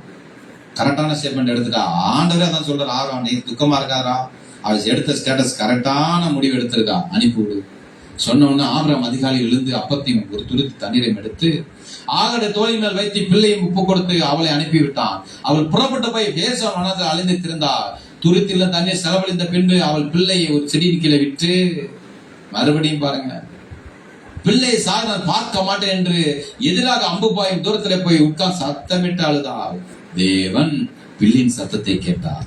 தேவதன் வானத்தின் ஆகாரை கூப்பிட்டு, ஆகாரே உனக்கு என்ன சம்பவித்தது, பயப்படாதே. பிள்ளை இருக்கும் இடத்துல தேவன் அவன் சத்தத்தை கேட்டார். ஏற்கனவே ஒரு முறை தூதன் சந்திச்சு என்ன சொன்னா, அடங்கிருன்னு சொன்னான். இவன் அடங்கி இருக்கல, பிள்ளையும் அடக்கல, அடக்கி வளர்க்கல இல்லையா. நீ அங்க இருந்தீங்கன்னா உன் சந்ததி பெருகும் சொன்னார். அதை செய்யறாரு. மறுபடியும் சந்திக்கிறார் பாருங்க. தேவதூதன் வானத்திலிருந்து ஆகாரை கூப்பிட்டு, பாத்தீங்களா, ஆகாரே உனக்கு என்ன சம்பவித்தது, பயப்படாதே. பிள்ளை இருக்கும் இடத்துல தேவன் நம் சத்தத்தை கேட்டா, நீ எழுந்து பிள்ளை எடுத்துக்கொண்டு அவனை கையில பிடித்துக் கொண்டு போ, அவனை பெரிய ஜாதியாக்குவேன் என்றா. தேவன் அவளுடைய கண்களை திறந்தார். அப்பொழுது அவள் ஒரு தண்ணீர் துறவை கண்டு போய் துருத்திலே தண்ணீர் திறப்பி பிள்ளைக்கு குடி கொடுத்தாள். தேவன் பிள்ளையுடனே இருந்தார். அவன் வளர்ந்த வனாந்திரத்தில் குடியிருந்து வில்வத்தில் வல்லவனானா. எல்லாம் அழகா சப்போர்ட் பண்றாரு. ஏன்னா ஆபிரகாமுடைய வித்தாச்சே, அழைக்கப்பட்டவன், வாக்குத்தத்தம் பண்ணப்பட்டவன், தீர்க்கதரிசனம் பண்ணப்பட்டவன். அவன் கூட நடந்த ஒரு இதுல இப்படி ஆயிடுச்சா. என்ன செய்யறான் பாருங்களேன். அவன் பாரான் வனாந்தரத்திலே குடியிருக்கையில் அவனுடைய தாய் எகிப்து தேசராக ஒரு பெண்ணை அவனுக்கு விவாகம் பண்ணி வித்தான். கதையே முடிஞ்சு. எங்க பண்றான் கல்யாணம்? எகிப்து தேசத்தால. ஏன்னா இவனும் எகிப்து தேசத்தால் இல்லையா. புதிய சந்ததி, வேற சந்ததி பிறக்குது. என்ன சந்ததி அது? நல்லா கவனிங்க. குமாரனை அறியாத ஒரு சந்ததியாக அவர் பிறக்குது. ஆமென் சொல்லுங்களேன். தேவ சந்ததிக்கு விரோதமாகவே செயல்படுகிற சந்ததியாய் அவர்கள் மாறிவிட்டார்கள். இறை தூதரை வணங்குகிற சந்ததியாக, தேவ ஜனங்களை வெறுக்கிற எதிர்க்கிற சந்ததியாக இவர்கள் தான் முஸ்லிம் சொல்றாங்க. ஆமென் சொல்லுங்களேன். இறை தூதர்களை வணங்குகிற, இறை அடையாளங்களை பார்த்து அதை எதை மறுதளிச்சிட்டாங்க? தேவ குமாரை மறுதளிச்சனால பெருகியும் பலன் இல்ல. அல்லேலூயா. பெருகியும் பலன் இல்ல. தாடி இப்படி வைப்பாங்க, இதை எடுத்துருவாங்க, அடையாளங்களை பார்ப்பாங்க, நிலாவை பார்ப்பாங்க. ஓகே, அதை வச்சு தன்னுடைய ஏதான தெய்வத்தை உண்டு பண்ணுகிற அப்படிப்பட்டவர்களா மாறிட்டாங்க. ஆனா பெருங்கூட்டமா சொன்னா செஞ்சுட்டாரு. பெருகி இருக்கிறாங்க. ஆனா என்ன இல்ல, தேவ குமாரனை அறியாத ஒரு ஜாதியாக. தேவ தூதன் வந்து சந்திக்கிறான், கர்த்தருடைய தூதனான சந்திக்கிறாங்க. தூதர்களை வணங்குகிறவளாக மாறி போயிட்டா. அடிமை பெண் அல்லையா? ஆமென் சொல்லுங்களேன். நீ அங்க சாராளோட இருந்திருந்தா எப்படி இருந்து யோசிச்சு பாருங்களேன். யோசித்து பாருங்க, கொஞ்சம் யோசித்து பாருங்க. இந்த தலைமுறை எப்படி இருந்திருக்கு யோசித்து பாருங்க. எண்ணி முடியாத வாக்கு தத்தங்கள் சொந்தங்களுக்காரர்களாக மாறி இருப்பாங்க. எண்ணி முடியாத அந்த தேவனை வணங்குகிறவர்களாக மாறி இருப்பாங்க. அந்த தேவனுடைய ஆராதனைக்கு சொந்தங்களா மாறி இருப்பாங்க. வழி விலகி ஓடி போகிற ஒருத்தி. அல்லேலூயா. தேவ சமூகத்தை விட்டு ஓடி போகிற சந்ததியாக கிறிஸ்துவ ஜனம்தான் ஆரம்பம். எங்க மாறிடுச்சு? வேறொரு சந்ததிக்கு திருப்பப்பட்டு விட்டாங்க. பிசாசம் ரொம்ப தந்திரவாதி பாருங்க. அழகா பொண்ணை கொண்டு சேர்த்து அப்படியே எல்லாத்தையும் மாத்தியாச்சு. ஆமென். அல்லேலூயா. இன்று வரை அவர்கள் எதிர்க்கிறார்கள். இன்றைக்கு போர் நடக்குது. எதுக்கு? இங்க இருந்து இங்க சண்டை. அல்லேலூயா சொல்லுங்க. ஆமென் சொல்லுங்களேன். நான் சொல்ல வரது புரியுது. தூதனை கண்ட ஆகார் மனம் மாதலை காணாமல் போனார். தூதனே வந்து இறங்கினாலும் கூட தேவ குமாரை நீங்க அறியலன்னா யாரை மறுதளிப்பீங்க? பிதாவை மறுதளிக்கிறவர்களாக இருக்கிறார்கள். அல்லேலூயா. கர்த்தர் நல்லவர். ஆமென் சொல்லுங்களேன். 18வது அதிகாரம் பாருங்களேன். இங்க இன்னொருத்தர் தூதரை சந்திக்கிறாங்க. நீங்க எல்லாமே பாருங்க, வாக்குத்தத்தம் பண்ணப்பட்டவங்க, ஆபிரகாமோடு சேர்ந்து பயணித்தவர்கள், வாழ்ந்தவர்கள், கம்பெனின்னு கொடுத்தவங்க, சகோதரனா இருந்தவங்க. கவனிக்கிறீங்களா? கிறிஸ்துவர்கள் இத்தனை வெரைட்டி இருக்குது இன்னைக்கும். ஆமென் சொல்லுங்க பார்ப்போம். கூட சேர்ந்து வாழ்வாங்க. உனக்கு அம்மாவா இருப்பாங்க, அப்பாவா இருப்பாங்க, தம்பியா இருப்பாங்க, அண்ணனா இருப்பாங்க, கணவனா இருப்பாங்க. இந்த கூட்டம் தான் நானும் சொல்றேன். தூதர்கள் வந்து சந்திச்சாலும், வாக்கு தத்தங்கள் வந்தாலும், ஆபிரகாமோடு சேர்ந்து பயணிக்கிற அந்த குமாரனுடைய அடையாளத்தோடு சேர்ந்து பயணிக்கிற ஒரு மைண்ட் செட் இல்லாத ஜனங்கள். ஆமென் சொல்லுங்களேன். அல்லேலூயா. 18ல ஒரு முதல் வசனம் பாருங்களேன். பின்பு கர்த்தர் மம்ரேயின் சம்பவமில்லை அவனுக்கு தரிசனமானார். அவன் பகலின் குஷ்ண வேளையிலே கூடார வாசல உட்கார்ந்து இருந்து தன் கண்களை ஏறெடுத்து பார்க்கும் போது இதோ 3 புருஷர் அவனுக்கு எதிரே நின்றார்கள். சோதம் குமார் அழிச்சாங்க பாத்தீங்களா? அது முன்னாடி இந்த காரியம் நடக்குது. அவளை கண்டவுடனே அவன் கூடார வாசல் இருந்து அவருக்கு எதிர்கொண்டு ஓடி தரை மட்டும் குனிந்து, ஆண்டவரே, உம்முடைய கண்ணில் என் கிருபை கிடைத்ததனால் நீர் உமது அடியனை விட்டு கடந்து போக வேண்டாம். கொஞ்சம் தண்ணீர் கொண்டு வரட்டும். உங்கள் கால்களை கழுவி மரத்தடி சாய்ந்து கொண்டிருங்கள். நீங்கள் உங்கள் இருதயத்தை திடப்படுத்த கொஞ்சம் அப்பம் கொண்டு வருகிறேன். அப்புறம் நீங்கள் உங்கள் வழியே போகலாம். இதற்காகவே அடியனை நடவடிக்கை வந்தீர்கள் என்றான். அதற்கு அவர்கள் சொன்னபடி செய்கின்றார்கள். அல்லேலூயா. பாருங்க, தூதர்கள் வந்து ஆபிரகாமில் சாப்பிட்டு போற அளவுக்கு அவனுடைய ஏன் அப்பவும் திராட்சை ரசத்தையும் தேவ குமாரனை நீங்க நம்பி, தேவ குமாரனை சார்ந்து, தேவ குமாரனை புகழ்ந்து அவரே தேவனிடம் நீங்கள் நம்பிக்கொண்டிருக்கிற வேலையில தூதர்கள் உங்களை சந்திப்பாங்க. சொல்லுங்க. கொஞ்சம் பயங்கரமா தான் இருக்கும் அந்த காட்சி. அல்லேலூயா. இருதயமெல்லாம் சுத்து பிழைக்கிற ஒரு காரியம். ஆமென் சொல்லுங்க. அல்லேலூயா. கரங்களை மேல வச்சு ஆமென் சொல்லுங்க. போர் அடிக்குதாகும் சொல்லுங்க. அல்லேலூயா.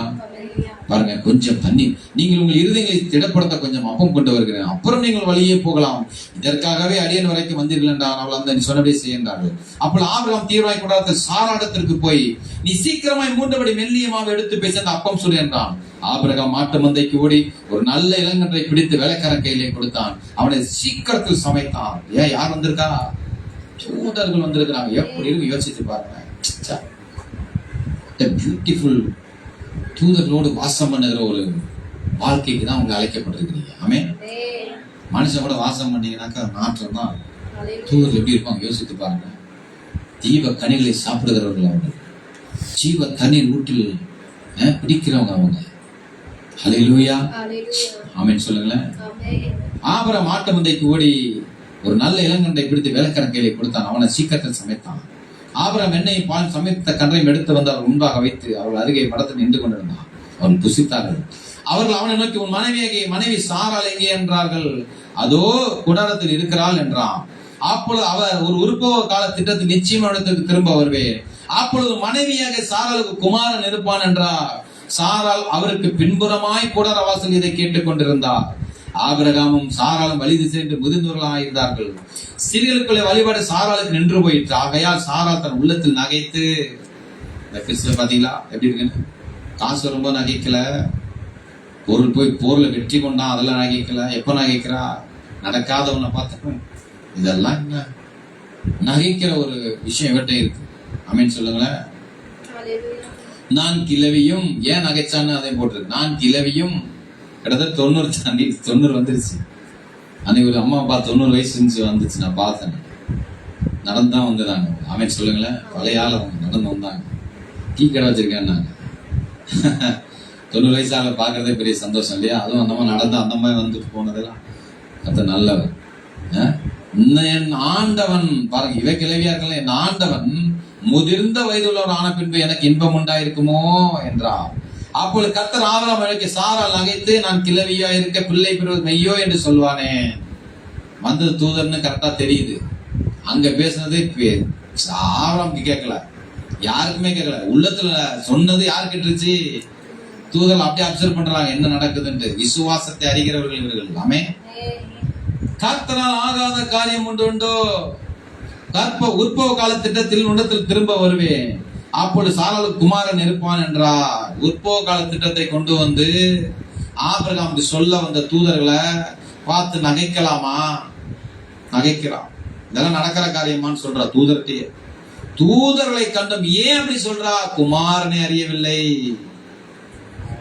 பூமியில் வம்சங்கள் உனக்குள் ஆசீர்வதிக்கப்படும் என்று சொல்லி ஆபிரகாம் கொல்லப்பட்ட வாக்கு தத்தத்தை அவர்கள் என்ன செய்யல? அறியாதிருந்தார்கள். எப்படி அறிய முடியும்? இன்றைக்கு இத்தனை கிறிஸ்துவர்கள் இருந்தோம், நம்ம கிறிஸ்துவ சரியா என்ன செய்யல? போக்கஸ் பண்ண முடியல. இத்தனை கிறிஸ்துவர்கள் கூட சப்போர்ட்டுக்கு இருந்தோம், டிவியை போட்டா வார்த்தைகள் வந்தோம், மொபைல் எடுத்தா வார்த்தைகள் வந்து அனுதினம் ஸ்டேட்டஸ் பார்த்தோம். நம்முடைய விசுவாசம் என்னவா இருக்கு? நகைக்கிற மாதிரி தான் இருக்குது. இல்லையா இல்லையா சொல்லுங்க. அப்படியே தள்ளி விட்டு போற அளவுக்கு தான் அது இருக்குது. அம்மாவிலே சொல்லுங்க. இவ்வளவுதான் செய்யலாம். தூதர் வந்து உட்கார்ந்து இருக்காங்க. என்ன செய்யறா? சாரால் பயந்து நான் நகைக்கவில்லை என்று மறுத்தாள். அதற்கு அவர், இல்லை நீ நகைத்தாய் என்றார். ஆனாலும் சாரால் சந்திக்கும் தேவ தூதர்கள் உற்பத்தி காலத்திட்ட சொல்லவே அதை விசுவாசிக்க மறுக்கும் சாரால் நகைக்கிறார். ஆனாலும் பிற்பாடு என்ன சொல்லுது வசனம்? எபிரேயர் 11:11 என்ன சொல்லுது? எபிரேயர் 11 அது ஒரே ஒரு வசனம் தான். இதை குறித்து அழகா சிம்பிளா டேஸ்டியா ஒன்று சொல்லிட்டாங்க. ஏன்னா நம்ம ஏற்கனவே விசுவாச வாழ்க்கையில பார்த்துருக்கோம். 11:11 விசுவாசத்தினாலே சாராலும், அப்படிதான் போட்டுருக்கு. விசுவாசத்தினால சாரால் போடாம விசுவாசத்தினால சாராலும் என்ன அர்த்தம்? ஆபிரகாமுடைய அந்த விசுவாசத்துக்கும் உள்ள அர்த்தம்.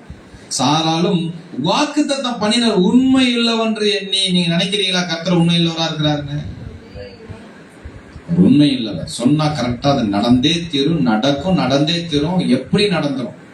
உண்மை இல்லவென்று எண்ணி. எப்ப வந்துருச்சு? உற்பத்தி கால திட்டம் வர வர வயிறு பெருசாகுது தானா? அவன் சொல்லுங்களேன். ஐயோ கர்த்தரை நகைச்சிட்டேன்னு ஒவ்வொரு தடவையும் அவன் என்ன செய்யறா? கர்த்தருடைய அன்பை எண்ணி துதிக்கிறா. அவன் சொல்ல அதான் போட்டுருக்கு. விசுவாசத்தினாலே விசுவாசம் உள்ள வளர ஆரம்பிச்சு. ஈசாக்கு வளர வளர என்ன வந்துருச்சு? விசுவாசமும் கூட சேர்ந்து வளருது. சாரால வாக்குத்தத்தம் பண்ணின உண்மையில் ஒன்று எண்ணி கர்ப்பம் தரிக்க பலனடைந்து வயது சென்றவளா இருந்தும் பிள்ளை பெற்றால்னு போட்டு இருக்குது. ஆமென் சொல்லுங்களேன். தூதர்களை நம்ப மறுத்தா, அவ சொன்ன காரியம் சொல்ல மறுத்தா, ஆனா திரும்ப நம்ப ஆரம்பிச்சிட்டா. ஆமென் சொல்லுங்களேன். திரும்பவும் நம்பி தேவனை துதித்து வயது சென்றவளா பிள்ளை பெற்றவளாக மாறி போனாள். ஃபேர் ஆயிட்டா. ஆபிரகாம் சேர்ந்து பயணிக்கக்கூடிய ஒரு சந்ததி என்ன செஞ்சிட்டாவ, விசுவாசிகளாம் தாயாக, விசுவாசிகளாம் ஒரு அடையாளமாக மாறி போனா. ஆமென் சொல்லுங்களேன். அல்லேலூயா சொல்லுங்களேன். தூதர்கள் வந்து சந்திக்கிறாங்க லோத்த, மனம் மாறாமல் போனா. தூதர்கள் வந்து சந்திக்கிறாங்க ஆகார், மனம் மாறாம போனா. வாக்குத்தத்தத்தை பெற்ற அழகா லோத்தின் குடும்பம் ஒரு குடும்பம் சூப்பரா மாறி இருக்கலாம்.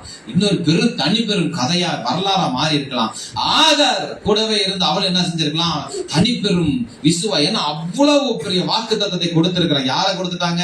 குமாரனை கொடுத்திருக்கிறாங்க. ஏன் குமாரனை கொடுத்ததுனால இந்த உலகத்துல எத்தனை விதமான ஜனங்கள் ஆசீர்வதிக்கப்பட்டிருக்காங்கன்னு நம்ம இப்ப பாக்குறோம்.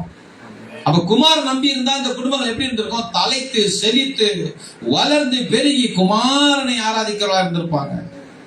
தேவனை மறந்திருக்க முடியும் இல்லையா? இன்னொரு ஃபேமிலி காமிக்க பாருங்க. இவங்களும் ஆமரப்பட்ட கூட வந்த ஃபேமிலி தான். 26வது அதிகாரம் 25வது அதிகாரம், அதுல 1-6 வசனங்கள். ஆபிரகாம் கேத்துரால் என்ன பேர் கொண்ட ஒரு சிறிய பாகம் பண்ணி இருந்தான். ஏன்னா இன்னைக்கு இறந்துட்டான். சாரால் வந்து 117 வயசுல என்ன இறந்துருவா. ஆமென் சொல்லுங்களேன். ஆமா, மரித்துருவா. அதுக்கப்புறம் என்ன செய்யறான்? ஆபிரகாம் கேத்துரால் என்ன பேர் கொண்ட ஒரு சிறிய பாகம் பண்ணி இருந்தான். அவள் அவனுக்கு சிம்ரானையும் எக்ஸானையும் மேதானையும் மீதானையும் இஸ்பாக்கை சூவாகையும் பெற்றாள். அவனுடைய வரலாறுலாம் வருது பாருங்களேன். 5வது வசனம் சொல்லுது, இவர் எல்லாரும் கேத்துரால் பிள்ளைகள். ஆபிரகாம் தனக்கு உண்டான யாவை ஈசாக்குக்கு கொடுத்தான். ஆபிரகாம் இருந்த மறும நாட்டில் பிள்ளைகளுக்கோ ஆபிரகாம் நன்கொடை கொடுத்து தான் உயிரோடு இருக்கும் போதே அவர்களை தன் குமாராக ஈசாக்கை விட்டு கிழக்கே போக கீழ் தேசத்திற்கு அனுப்பிவிட்டான். அவங்களுடைய வரலாறு 6 வசனத்துல முடிஞ்சிருச்சு, 5லயே முடிஞ்சிருச்சு. ராகமன்னா பிள்ளைய பார்த்தா, பிள்ளைகளா என்ன அனுப்பிட்டான்? கீழ் தேசத்துக்கு போ, அங்க போ. என்ன சொல்றாரு? ஆபிரகாம் அனுமனையாட்டி பிள்ளைகளை பெறுகிறார், ஆனாலும் உடன்படிக்கையில் அவர்கள் இல்லை. ஆமென் சொல்லுங்களேன். ஆபிரகாமுக்கே பிறந்தாலும் சந்ததியே ஆனாலும் குமாரனை விசுவாசிக்கவில்லை என்றால், இதுதான் முக்கியம். தேவ குமாரனை விசுவாசிக்க முடியாதவர்கள் தேவனுடைய வார்த்தை விசுவாசிக்க முடியாது. குமாரனை விசுவாசித்திருந்தா அவங்க ஆபிரகாமுடைய இருந்திருப்பாங்க. 6 பிள்ளைங்க கண்மணி போல இருந்திருப்பாங்க. 6 வித ஜாதிகள். அதுக்கப்புறம் 12 பிரபுக்கெல்லாம் மாறுறாங்க. தேவனுடைய வாக்குத்தத்தம் தீர்க்கதரிசனத்துக்கு உடன்படிக்கைக்கு அந்நியர்கள் ஆகிறார்கள், அழைக்கப்பட்டவர்கள் அல்ல அவர்கள். ஆமென் சொல்லுங்க. சொல்ல மாட்டீங்களா? எனக்கே பிள்ளைங்க பிறந்தா நான் சொல்லியிருக்கிறேன், டேய் நீங்க தனிப்பாதை எடுத்து நீங்க பிரேமிச்சா நான் ஒண்ணும் பண்ண முடியாது. இந்த ஆபிரகாம் அப்படித்தான், அந்த ஆபிரகாம் அப்படித்தான். அல்லேலூயா. ஆபிரகாமுக்கே பிறக்கிற வித்துங்க அது. ஆகாரம் அப்படிதான் பிறந்தது. லோத்து கூடவே வந்தான், தூதர்களை சந்திச்சான். நோ சான்ஸ், இவங்களை தூதர்களை சந்திக்கலாம். அவரோட இருந்திருக்காங்க. எல்லாத்தையும் கண்டவங்க, தெரிஞ்சவங்க, பார்த்து இந்த கதையெல்லாம் கேட்டவங்க. அம்மாவா இல்லையா? லோத்து கதை தெரியும், சாரால் கதை தெரியும், கூடவே இருக்கிறாங்க. மறிச்சிட்டாங்க, எப்படி மறிச்சாங்க தெரியும். ஈசாக்கு கூடவே இருக்கான். வழிபடுத்தல் வைக்கு எடுக்கப்பட்ட ஈசாக்கு கூட இருக்கிறான். ஆனால் இவங்க என்ன செய்யறாங்க? கர்த்தரை அறியவில்லை. யார் அறியல? ஏன் அறியல? தேவகுமாரனை அறியாதனால என்ன செய்யல, அவங்களால அறிய முடியவில்லை. ஆமென் சொல்லுங்களேன். ஒரு காரியத்தை சொல்லி நான் முடிக்கிறேன்.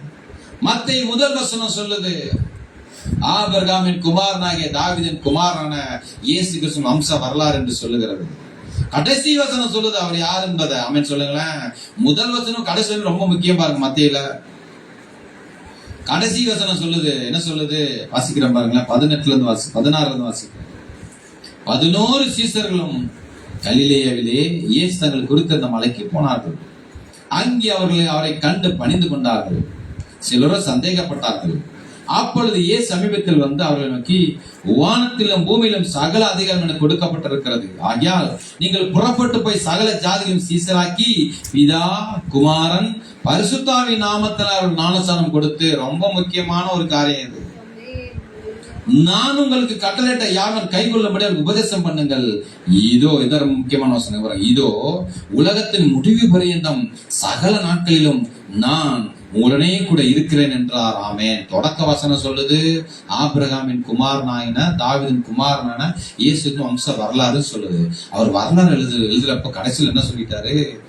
நான் உங்க கூடவே இருப்பேன். எத்தனை பேருடைய இயேசு கிறிஸ்து இருக்கிறார்? என்ன சொல்ல வரேன்னா, அன்லிமிட்டட் காடா இருக்கிறாரு. என்ன காட் அவரு? இப்ப இயேசு கிறிஸ்து குமாரனா வந்துச்சாரு. வந்து 27 அதிகாரம் வரைக்கும் 28 அதிகாரம் அற்புதங்கள் அதிசயங்களா செஞ்சவரு இப்ப இன்னொரு டிரான்ஸ்பர்மேஷனா மாறுறாரு. என்னவா வர்றாரு? வானத்திலும் பூமியிலும் சகல அதிகாரம் கொண்டவராக வந்து நிக்கிறாரு. நான் சொல்ல புரியுதா உங்களுக்கு? ஏன்? பிதா சொன்ன வார்த்தை நிறைவேற்றி விட்டார். என்ன செய்யறாரு? வந்து நிக்கிறாரு. நிக்கும் போது அவங்களுக்கு ஒண்ணு சொல்றாரு. சொல்லும் போது அவங்க சந்தேகப்படவே இல்லை. ஏன் சந்தேகப்படுறாங்கன்னா, அவர் சொன்ன வார்த்தை அந்த மாதிரி இருக்கு. நான் உலகத்தின் முடிவு வரையும் சகல நாட்களிலும் உங்க கூட இருப்பேன்றாரு. அது வரைக்கும் மனிதனா பார்த்த ஒரு மனிதன் எங்க இப்ப இருக்கிறான், பில்கு இருக்கான், சொல்றாங்க நான் கூட இருக்கேன் பாஸ்டர்ன்றான். திரும்பி பாக்குறேன் நிக்கிறான், ஓகே கூட இருக்கான். அங்க பாக்குறேன் நிக்கிறான், ஓகே. இப்ப அங்க இல்ல, வெளியே போயாச்சு. எங்க பிளிப்புன்னு கேட்கிறேன். இல்லைங்க இந்த மாதிரி கடை வரைக்கும் போயிருக்கிறாங்க, இல்ல அந்த பஸ் வரைக்கும் போயிருக்கிறாங்க. ஏப்பா கூடவே இருக்கிறான்னு சொன்னா, அப்ப இவன் கூட என்ன செய்யல? இல்ல, அம்மாவே இல்லையா?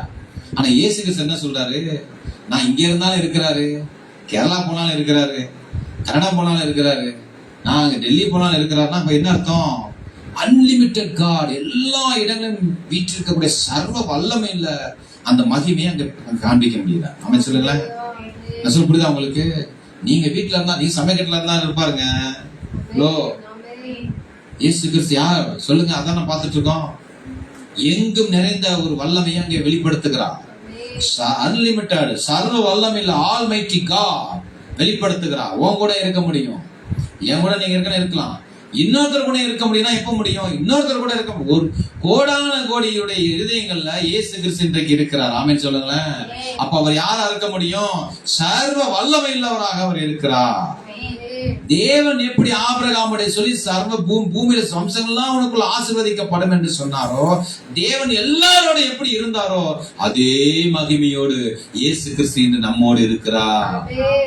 நீங்கள் பலுகி பெருகுவது சாத்தியமே. அல்லேலூயா. பூமி வம்சங்கள்லாம் உனக்குள்ள ஆசீர்வதிக்கப்படும் சந்ததியா நாம். எப்படி? தேவகுமாரன் நீங்க அதை ஏற்றுக்கொண்டீங்கன்னா உள்ளத்துல வாழ்க்கையில அவரை போல மாறணும். அவருக்காக தான் என் வாழ்க்கை, அவரை போல நான் ஓடணும், அவருக்காக தான் நான் என்ன செய்ய போறேன், என்னுடைய எல்லாவற்றையும் கொடுக்க ஆயத்தமா இருக்கிறேன்ட்டு வேறொரு உலகத்தை பார்த்த லோத்துவை போலல்ல, பிள்ளைக்காக உடனே ஆகாரை போலல்ல, கேத்துராலை போலல்ல, உடன் பயணித்த சாராளை போல, சாராலும் விசுவாசன சாராலும் வாக்குத்தத்தம் பண்ணி உண்மையுள்ள ஒன்று எண்ணி, இயேசு கிறிஸ்து சொன்ன வார்த்தை உண்மையுள்ளது என்று எண்ணி வயது சென்றால் பிள்ளை பெற்றார். தேவ சந்ததிக்கு பங்குள்ள மாறினதை போல ஆசீர்வதிக்கப்பட்ட சந்ததியாக நாம் மாறணும்னா நம்மோடு கூட இருப்பதாக வாக்களித்திருக்கிற தேவனை பாருங்கள். தேவ சந்ததி. அப்ப தேவ சந்ததி எது?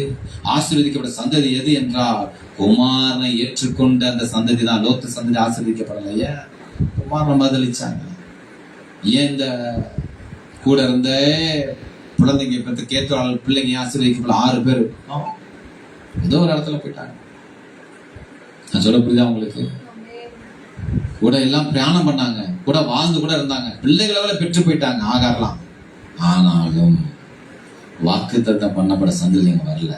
ஏன்? குமாரனை அறியாதவர்கள் ஆபிரகாமுடைய இருந்தாலும், ஆபிரகாமுடைய பயணித்தாலும், ஆபிரகாமுடைய வாழ்ந்தாலும், பிள்ளைகளே பெற்றுக்கொண்டாலும் கூட அவர்கள் பிரிந்துதான் போனார்கள். அவர்கள் தான் உலகத்தார்கள். ஆனா நாமோ பாருங்க, பிதா குமாரன் பரிசுத்தாவின் நாமத்தினா என்ன செய்யறோம்? ஞானஸ்தானம் பெற்று தேவ குமாரனை நீங்கள் அறிந்திருப்பதனால நீங்கள் குமாரத்திலாம் நீங்க இன்றைக்கு இருக்கிறீங்க. ஆமென் சொல்லுங்களேன்.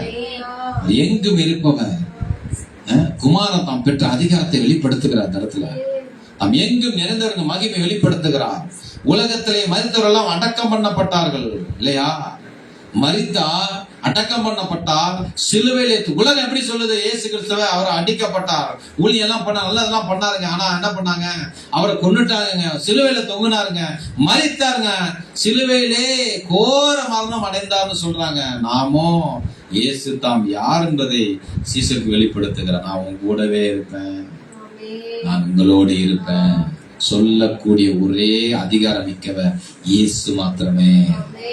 நான் சொல்றேன், நான் சொல்ல முடியாது. உங்களோட போன் பண்ண பாத்துக்கலான்ட்டு போயிடுவேன் நான். ஆனா இயேசு சொல்ல முடியும், உலகத்தின் முடிவு வரையும் சகல நாட்களிலும் நான் உங்களுடைய கூட இருக்கிறேன். எழுந்து நிற்கலாம். எப்படி சொல்லிட்டாரு பாத்தீங்களா? ஆமென். தூதர்களை சந்தித்தாங்க, அறிவில்லை பாருங்க அவங்களுக்குலாம். ஏன்? குமாரனை அறியலன்னா அவங்க என்ன இல்ல, குமாரனை அறியாதவர்கள் தேவனை அறிய மாட்டாங்க, குமாரனை விசுவாசிக்கிறவர்கள் தேவனை விசுவாசிக்க மாட்டார்கள். அவர் அழிந்து போற சந்ததியாக அல்லது வேற பேர் உள்ள சந்ததியாக மாறிட்டாங்க. வாக்கு தத்தத்துக்கோ தீர்க்கதரிசனத்திற்கோ ஆசீர்வாதத்திற்கோ தேவனுடைய அந்த அவர் ராஜ்யத்திற்கு பங்குள்ளவர்களாகவோ அவரால் மாற முடியவில்லை. ஏன்? குமாரனை எடுத்துட்டா கதையே முடிஞ்சது. ஆமென் சொல்லுங்களேன். அல்லேலூயா. உலகத்தின் மேல கண்ணு போச்சு அப்படின்னா லோத்து மாதிரி. அல்லேலூயா. பரியாச உதடுகள் தேவனுடைய நாச்சியார் விசுவாச தாய் எதிர்த்து நிக்கிறாங்க, ஈசாக்க பரியாசம் பண்றாங்க, அவங்களும் விரட்டப்பட்டாங்க. எடுத்துட்டு போ, நீ வேலைக்கு ஆக மாட்டேன். அல்லேலூயா. கண்களை மூடி கிறிஸ்துவத்தை அசட்டை பண்ணாதீங்க. கிறிஸ்தவர்களே, இவங்க கிறிஸ்தவர்களா தான் இருந்தாங்க ஒரு காலத்துல. பின்பதாக உலகம் அவர்களை இழுத்து விட்டது. உலகத்திற்கு திரும்பின லோத்து, உலகத்துக்கு திரும்பின லோத்து. அல்லேலூயா, அல்லேலூயா. ஆகார் அடிமைத்தனத்திற்கு மறுபடியும் திரும்புறா. கேத்துராலோ மறுபடியும் பிறந்தாலும் கூட அவர்களும் நன்கொடையில வாங்கி கொண்டு போதும், சொத்து இருந்தா போதும், அது இருந்தா போதும் நடந்து போயிட்டாங்க. என்ன ஒரு வாக்கு தத்தத்தை அப்படியே செலவழிச்சிட்டாங்க. நீங்களும் நானும் ஆண்டவர் சொல்றாரு, இல்ல இதா குமாரன் சகல ஜாதியா இருக்க, நீங்க சீசரா இருக்கிறீங்க, குமாரர்களா இருக்கிறீங்க. இதா குமார் பரிசுத்த ஞானஸ்நானம் பெற்று தேவன் இயேசு கிறிஸ்து உங்கள் இருதயங்களை வாசமா இருக்க வந்திருக்கிறார். அவரை ஏற்றுக்கொள்ளுங்களை மாத்திரம் அப்படியே கரங்களை மேல உயர்த்தி, ஆண்டவரே உங்களை ஏற்றுக்கொள்கிறேன். இந்த வியாதியோடு வாழ, அடிமைத்தனத்துல வாழ, அல்லது அந்த பொருட்களை பார்த்து வாழ, அல்லது அதுல இருக்கிறதுல பார்த்து வாழ நான் வரலப்பா, இயேசுவை பார்த்து வாழ வந்திருக்கிறேன். இந்த இயேசு யார் என்பதை அறிந்து கொள்ள வந்திருக்கிறேன். இயேசுவை அறிகிற அறிவுல இன்னும் அதிகமாக என்ன நடத்துங்கப்பா. அந்த உண்மை அறிகிற அறிவுல நீ உயரமும் நீளமும் அகலமும் உயரமுமா இருக்கிற அந்த சர்வ லோகமுள்ள ஆண்டவரே தேவ குமார இன்னுமா அறியணுமே, இன்னும் கிட்டி சேரணும்பா. இன்னும் உம்மை அறியணுமே, இன்னும் உம்மை அறியணுமே, இன்னும் கிட்டி சேரணுமே, இன்னும் கிட்டி சேரணுமே, இன்னும் உம்மை அறியணுமே, இன்னும் உம்மை அறியணுமே, இன்னும் கிட்டி சேரணுமே, இன்னும் கிட்டி சேரணுமே. பிரசன்னம் பிரசன்னம் தேவ பிரசன்னம், பிரசன்னம் பிரசன்னம் தேவ பிரசன்னம். ராஜா உன் பிரசன்னம் போதுமையா, எப்போதும் எனக்கு போதுமையா. ராஜா உன் பிரசன்னம் போதுமையா.